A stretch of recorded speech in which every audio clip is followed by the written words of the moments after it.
Congressman Adriano Espaillat to close us out. All right, Robert. Thank you, Robert. Yeah, vaccine access continues to be a challenge, right? We must do better to ensure that everybody gets access to the vaccine. It should be as simple as walking downstairs and going to that pharmacy right across the street, or this clinic, right? Or your local doctor, right? Your local primary care physician should be able to vaccinate you. Federally funded clinics, and of course we have the large mega sites that is providing vaccination 24/7. So I've been on the job trying to get as much as possible for the district. We were able to get the Armory, which is a mega site. They stumbled at the beginning, right, Gail? But we were able to straighten it out, and I believe. I gave you full credit when I Oh, spoke. there you go. Look. Right? Okay, thank you. Well, they vaccinated over 80,000 people already. 70% after the stumble, 70% of them were local. By local, I mean the congressional district, including people from East Harlem that went out there, and Harlem in the Northwest Bronx. And 100% of them after the stumble are New York City residents. Then you have Yankee Stadium, which is open 24/7. And the Somos Group, an IPA, an independent physician association, is handling that one. That's for people in the Bronx. And then you have the Javits Center also. But in the side streets like this, it is important that we get this done. And that Borinque, we were able to get 5 additional federal sites, right? Borinque Family Health Center at Harlem on 119th Street and Madison Avenue, and the settlement folks on Harlem, East Harlem on 106th Street and Park Avenue. But you also have the local hospitals, right? The Health and Hospital Corporation of Harlem Hospital and the likes, Metropolitan Hospital on 96th Street, providing the vaccine. Now, the governor recently announced that local physicians, providers, will also be providing vaccination. So we're organizing that and we're pushing that because that's, first of all, those doctors are trusted. Many of them speak the language and are culturally sensitive, just like this clinic, right? And people will just go to them and get vaccinated right there. And I think that that's where we need to be.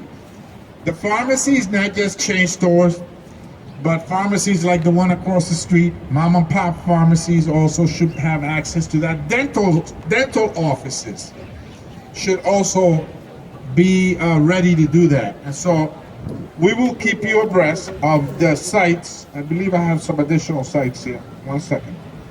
Bear with me.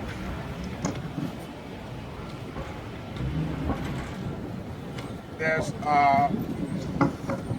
local pharmacies that are, okay, so we have a Harlem and East Harlem Hospital vaccination number for Metropolitan Hospital has administered over 18,000 dosages, 10,600 first dosages, and 7,400 and change second dosages since December 16. Harlem Hospital, nearly 17,000 residents have been vaccinated.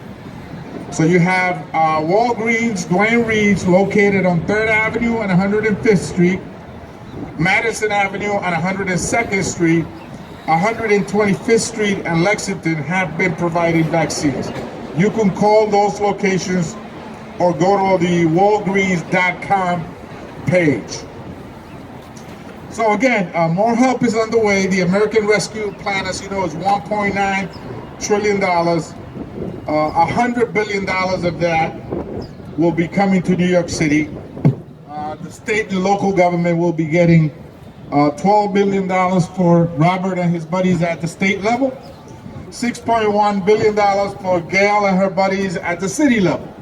And so this is a lot of money. Let's spend it in the right way.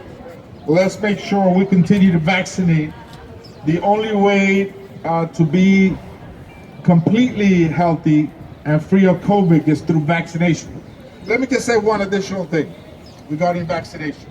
We have a stockpile that has actually excess vaccines. And we should be even vaccinating those countries where people come to and from, and territories like Puerto Rico, Jamaica, the Dominican Republic, Mexico, right?